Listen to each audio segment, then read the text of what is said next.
Thank you everybody for joining us today. We're going to do two things today. Chief Eden is going to talk to you briefly about some of the specifics of Monday night's events. I've got some information and some comments after that, and then we'll be glad to take some questions from you. Chief? Thanks. Well, first of all, I would like to thank all those people that have taken the time to write emails, send us text messages, concerned about what they saw happen at this event. One of the questions we're most frequently asked is, what's the status of the officers and how are the horses? So we're going to be able to provide you with some of that information. I'd first like to start out and say this. At this event, we had over 209 officers from the Albuquerque Police Department assigned to this event. The Bernalillo County Sheriff's Department had 19.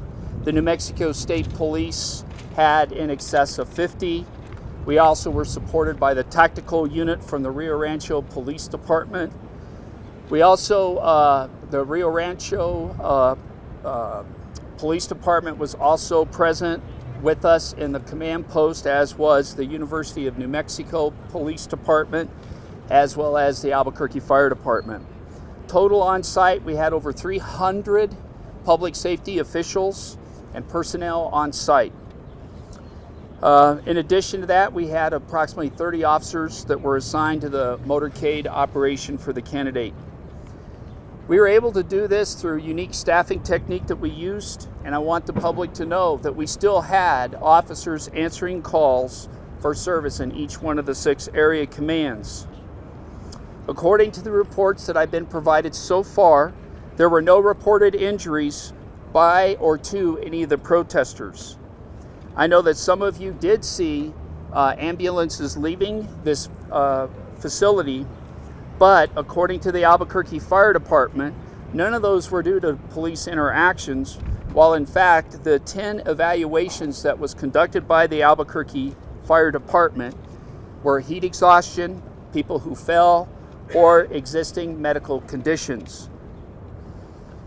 As the protest turned into a illegal activity, I would also like to let everybody know that no tear gas was deployed, despite the fact that there are media reports out there that there was. We utilized what is handheld pepper spray, most of which you see on the side of any law enforcement officer's belt. We utilized it sparingly. However, we did use smoke grenades, and I'm sure some of you saw those. As it pertains to one in particular, there was an elderly woman who was physically dragged to the ground by one of the protesters as this protester was trying to be arrested. The protester latched on to this woman and literally brought her to her feet. In listening to the audio and the videotapes from our officers, as well as other people who have provided us with information, it sounded like a rainstorm. But that rainstorm was actually rocks that were hitting our officers, our horses, and event people who are also attending the event. According to the information I've been provided, virtually every APD officer who was assigned to this event was hit by some type of throwing object.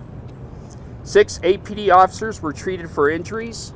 Those injuries were sustained to their face, their nose, their arms, and their legs.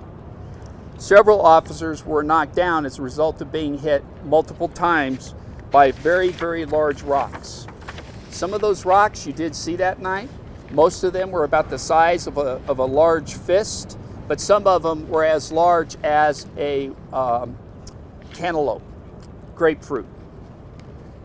Several protesters were throwing makeshift sharpened projectiles at the officers, as well as devices that were similar to Molotov cocktails. Several of these would light up, they'd create fire, and one of them actually hit one of our horses. I'd also like to say this. We were very concerned after we received multiple reports of gunfire at this event. We know factually, based on information that we've obtained from officers, there were at least 7 shots fired at 3rd and Gold. As officers were attempting to take cover after the first shot, they heard more shots to follow. Some of the protesters came very well prepared for the event with the intent to inflict harm. Why do we know that? In their backpacks, in their bags, we have video of them using rocks and other types of makeshift devices that were thrown at our officers. They also brought chemical filtration masks as well as saline solution. It's very clear to us that they were going to do everything they could to provoke law enforcement in this situation. One of our horses, which is behind me, Striker, fell down and sustained leg abrasions, and as you can see, he is doing okay. He's the dark colored horse. He is the dark colored horse. Striker is a 15-year-old Percheron and has been faithfully serving the Albuquerque Police Department for over 10 years. One of our horses also received a projectile to the eye, and also one of the other horses was struck on the nose with a broad stick. One witness reported to us that they saw one of our horses being punched in the nose by one of the protesters.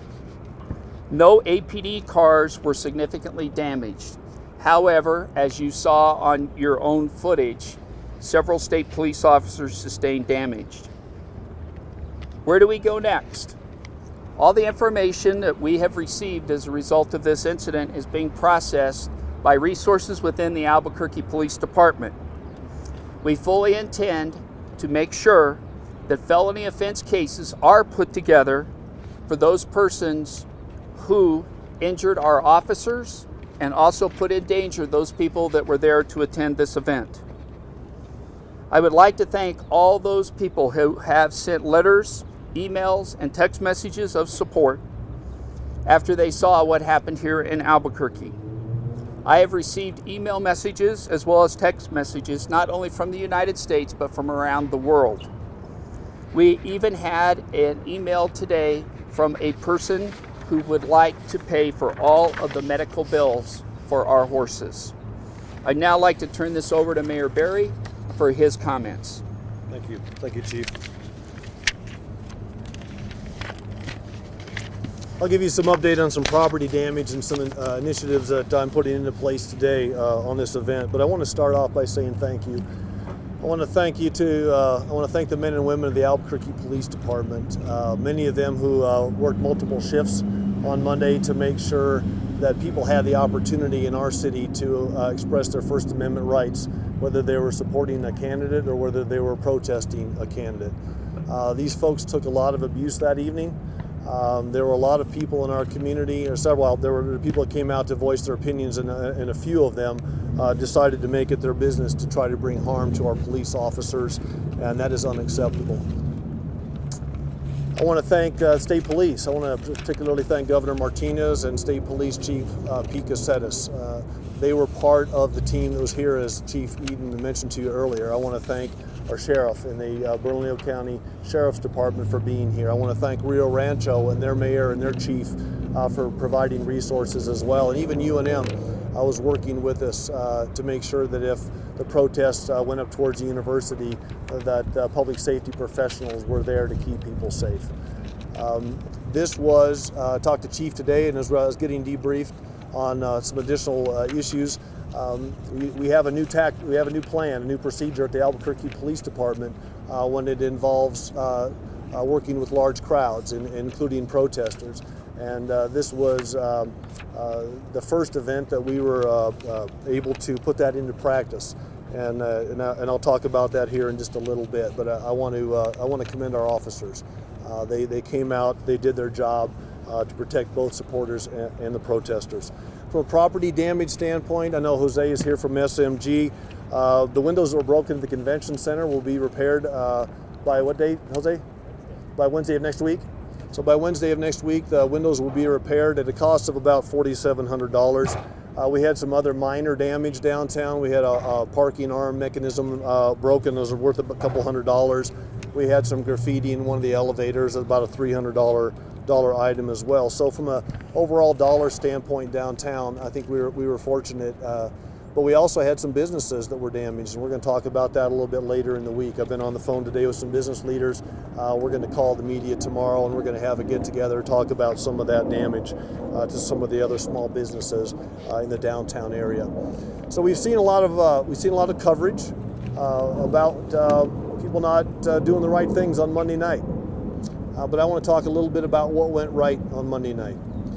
First of all, our police officers and our partners in public safety throughout the state of New Mexico were confronted with some violent protesters on Monday evening.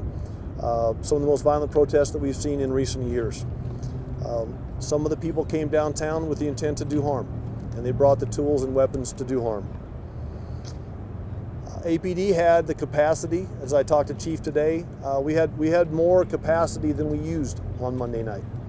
I think our department showed a significant amount of restraint, and this shows several things. It shows that APD was prepared, and our partners were prepared, that they had a plan, and they stuck to that plan. And as things accelerated during the event, our officers stayed calm, they stayed collected, they had rocks being thrown at them, and they stuck with the plan. They showed restraint, professionalism, and good judgment.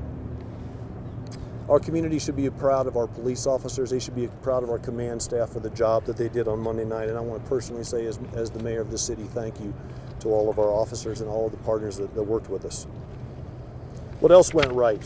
What went right was the fact that supporters of a candidate had the opportunity to attend the event, and even though they were harassed in some instances, they had the chance to voice their support and exercise their rights as citizens. What else went right? The protesters had a chance to exercise their rights as citizens as well, and most of the protesters stayed within the bounds of the law. I asked the chief today, give me an idea of how many protesters we had. The estimate's around 1,000 protesters. I was informed today that maybe a couple hundred of the protesters were not obeying commands within the law after they were told to help keep the situation under control. They weren't obeying commands. There's a couple hundred folks not doing that, and it's estimated that less than 30 individuals were actually perpetrating violence.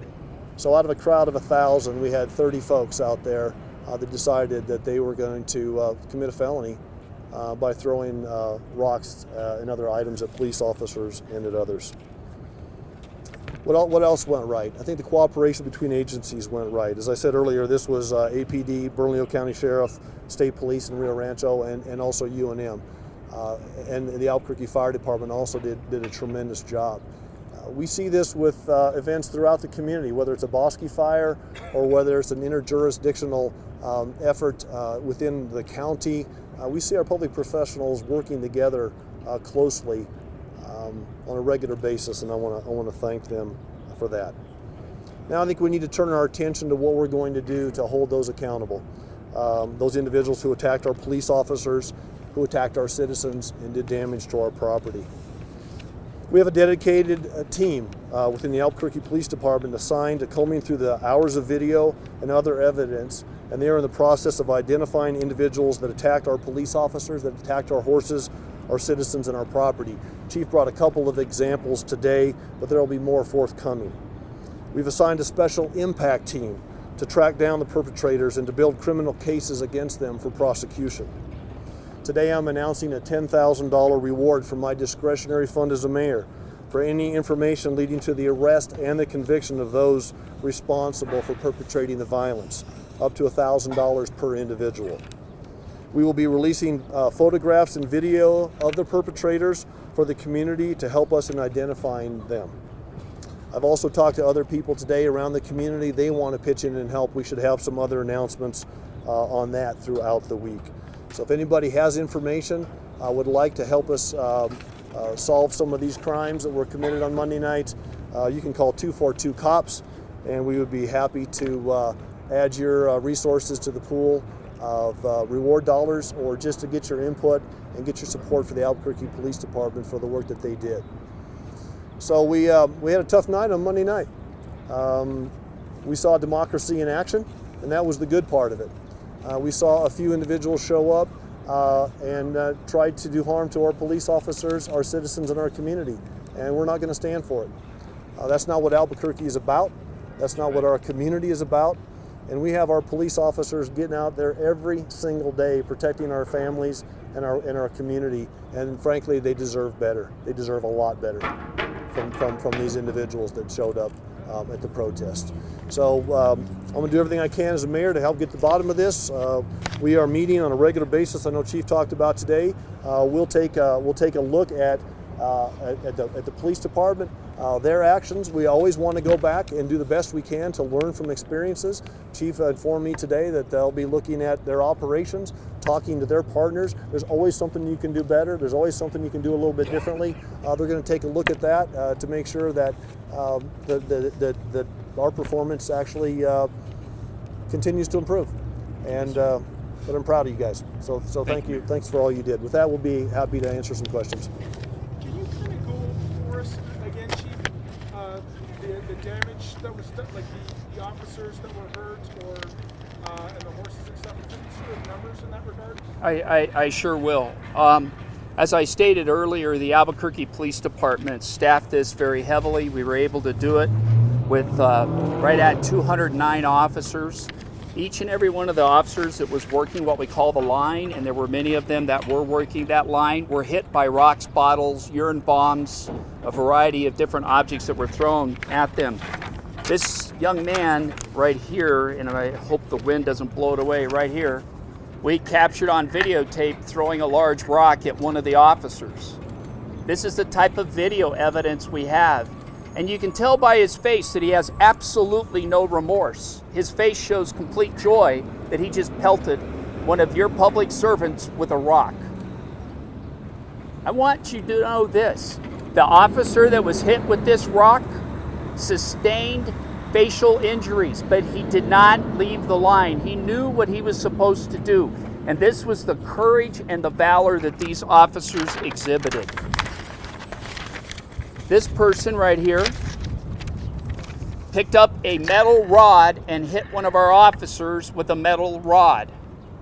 Once again, we don't know who you are, but we will find out who you are. We will find out.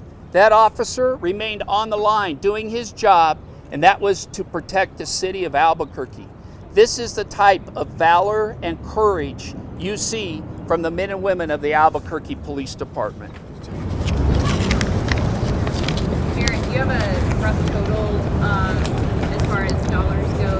I know you mentioned the windows and that gate arm.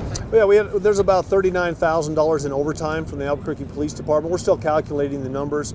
I told you, we have maybe less than $10,000 worth of property damage to the city. There'll be a couple of other things that will impact cost to this. I met today with our Department of Municipal Development and their leadership. We believe that some of the rocks that were thrown were taken out of some of the landscape medians. So we're going to go in some of these landscape medians that surround Civic Plaza, replace some of those rocks with some crusher fines and things that can't be used as weapons. Because we know, we live in a large city.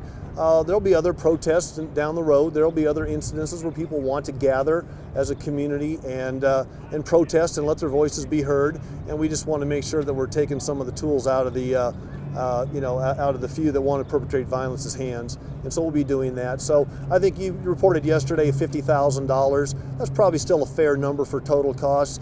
But tomorrow we're going to introduce you to some business owners that sustained some additional damage, and some of that damage actually may be more than what the city saw. So we'll be talking to you tomorrow about that.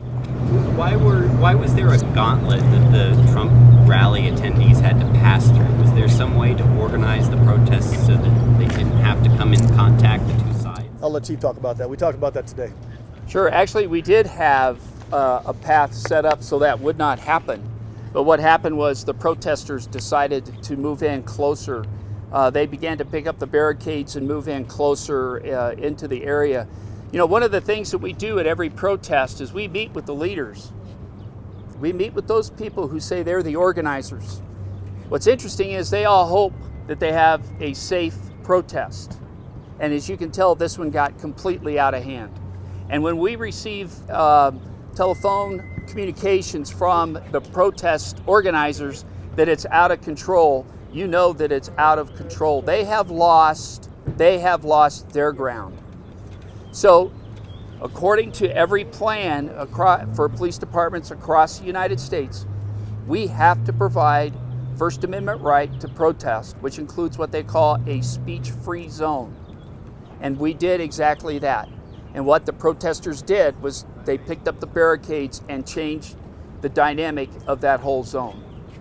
Even before the barricades were moved, there's still like a corridor about 10 feet that the Trump supporters had to walk through. So is that something that will be changed next time? Look at it, sure. Yeah, we will be looking at it. We still have our review that we have to do. We'll be doing a debriefing on the entire incident tomorrow. And those are things that we're going to look at. A lot of these events are driven by where is the venue, where is it going to be? So that's one of the things our officers have to do, is go out and look at the whole area where it will be. First thing we have to do is establish security for the people that we're to provide security for. The second is to provide that free speech zone. And then third, protect the citizens that are there regardless of the reason they're there. Are they there as peaceful protesters? Are they there as attendees? Or, as we saw here, are they the ones that come here well-intended to inflict harm? A number of officers not wearing riot gear, was that kind of a strategy? Actually, it is. We have found out as police departments across the United States, when you have events like this, you can overreact, and that actually stimulates the crowd to take on the police department. And we wanted to make sure that we were not doing that, and that's exactly what we did. And as the circumstances evolved outside, we began to change our tactics on the outside. And you talked about procedures. Can you elaborate a little bit on the first time using this type of? Yeah, that's what I wanted to bring it up. Chief could speak to this. One of the policies that we were working on through our DOJ reform effort is what's the exact name? It's not our crowd control. ERT deployment. Okay, say it again. Say it for them. Yeah, it's our emergency response team deployment. It's our new procedures and protocol. So this is so that was recently. I guess it's news that was approved. It's approved. It's been approved by the monitor, and it's been trained through to the police department. And this was our first opportunity to use that, and that's why you saw what you saw. That's what I talked about earlier. One of my first questions for Chief was, do we have a plan, and did we stick with it? And the answer was yes, we did.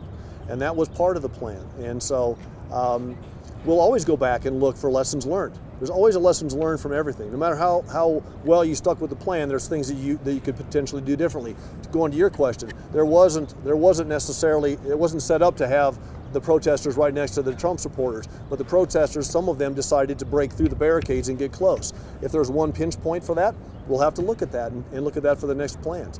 But I think there will be an ongoing effort. This will be like any other major effort. There will be an effort over the coming days and weeks.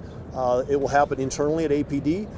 They'll look at what they did, what happened, and if they can make improvements, I know that they're willing and able to do that. A lot of local taxpayer money for a federal election. Mm-hmm. Do we tap into any federal funds at all, or when it comes to those types of things? I don't know the exact answer to that. My understanding is no. We had several when candidate Sanders came. Same situation. I believe they rented They rent the convention center. When President Clinton was here yesterday, we had Alamosa Community Center was being used. The Secret Service takes care of the candidates. The FBI works on the federal side. But when it comes to candidates coming to local municipalities, unless somebody else has different information, it's my understanding that it's incumbent upon the communities to bear that cost. There's been some controversy over Donald Trump's comments about Governor Martinez, since this is the first time we're kind of talking to him in person. Yeah. A lot of elected Republican leaders have kind of stepped up in different corners, saying that was inappropriate. Do you have any comments to add to that conversation? Well, it's not my business to get in between comments between two other elected officials. I'll tell you, I like my governor. I've worked with her closely as a mayor, and she's done some great things in New Mexico. Mr. Trump can have his opinions, and they are what they are, but I'm just going to continue to do what I do as the mayor, and that's work with the governor of our state to impact the lives in our community, and we'll continue to do that. As a Republican, if you made a decision on whether or not to support that? I'm not endorsing the race, no. This question is for the chief. A lot of people are concerned about Stryker and all the horses. If you could just kind of elaborate a Yeah. little more on that. Sure. As a matter of fact, after we were debriefing right here after the riot, I met with our sergeant over our horse-mounted unit, and that's one of the things we discussed was getting them veterinarian treatment right away, which they all did receive. As you can tell, Stryker is up and walking. Stryker's personality, as well as all of the horses, are there as part of who we are in the community. You can walk up and pet these horses. They do not falter in their movements. And what we saw happen was, I can't tell you what the horses are thinking, but we stressed them out during the training. But we have never seen these Molotov cocktail devices thrown at our horses ever before. This is something brand new to us. We've already started to research it to find out what type of countermeasures there are for it. So those are things that are all important. You see these horses all the time at our preschool, kindergarten. These horses are not spooked. They're good police horses. And I think what happened, again, is something that they have not seen before as a horse-mounted unit. The things that were happening that night. You know, I mean, let me. Cocktail devices? Are you talking about the flaming T-shirts or something else? They were cotton balls no. or something. They were cotton. They were matter of fact, on one of the video screens, when I saw it, I said they're throwing Molotov cocktails. That's exactly what it looked like when it first flared up. It looked like a Molotov cocktail. But as it was being thrown and as it hit one of our horses, it basically went out. In other words, I did not see the flame continue, which you would normally see with a Molotov cocktail. So we're trying to find out some more about what are these devices. Did you call them cotton? I think one of the things we looked up on the internet, they're called cotton ball bombs. Yeah, I will tell you this, sir. It was not a burning T-shirt. It was brought to this event with the intent of inflicting harm. Were any of the protesters, the 31s who have been violent, were any of them tied to the earlier protests during the day? Do you know? Well, I haven't been briefed on that, and we're using 30 as an approximate number, you know. But I haven't been briefed on the Chief. Do you have any information on that? No, I don't. Let me talk about the horses for just a minute too, because this is something that really bothers all of us. You know, we all have a voice, and we have a constitution, and we have the ability to communicate as humans, and these horses don't. And when someone's going to go after one of our police horses, you know, there's wrong and then there's wrong. And you start going after one of the horses, I mean, that's just beyond measure. I mean, it's all bad, right? But I think, you know, we've gotten such a response from people around the world on this idea. These horses come out there, they're dutiful to us as a community, and you know, it takes very, you know, if you're throwing rocks at a police officer, you don't have any common sense. You start perpetrating animal cruelty on one of our horses, that's a new low, and it's just uncalled for. You talked about 1,000 people, 30 of them not listening to police officers. A Yep. lot of people coming out saying this is not Albuquerque, but it's taking national attention. Yeah. My response is, you know, 600,000 people that live in this great city don't have to apologize to 30 thugs, or 430 thugs that came out and decided to throw rocks and perpetrate violence in our community.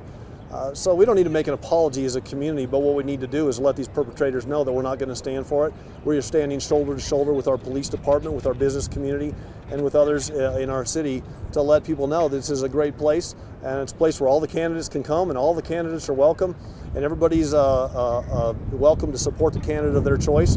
And you've got a dedicated police department that's going to be there to make sure that you can continue to do that. Mr. Mayor, your $10,000, is that just for one capture or total? Well, we'll go up to $1,000 per individual, and I put $10,000 in, and if people in our community want to add to that fund, call 242-COPS. We'd be glad to take your resources and put them to work in our community. Do you have any numbers on, I think it was 4 yesterday? Do you have like number of photos you guys have or hours of video you guys are sifting through or anything like that? I have no idea. It'd almost be impossible to calculate, and I can tell you we've got a team of people that's going through it frame by frame by frame. That's actually how we got these pictures right here. This is part of a bigger video package, but as I said, this is the end where he threw the rock, and you can tell he shows absolutely no remorse, none whatsoever. He's laughing. Same thing with the second person. Absolutely no remorse, none whatsoever. He's just basically fist pumping. And we're gonna. I believe that APD is going to release the video and the stills as they get them in the coming days and weeks. So you can do with those what you choose. But if you want to show them to the community to help us find these perpetrators, we'd appreciate it. Chief, you had mentioned that there wasn't any injuries from officers on the protesters, but we had witnessed two gentlemen getting sprayed with pepper spray. Do those count as injuries, or have they just not been reported yet? Well, first of all, they were not reported to us, and second of all, the Albuquerque Fire Department was not called to treat them. So will they be reported since it was officers who were doing this pepper spraying? That's up to that individual to report it.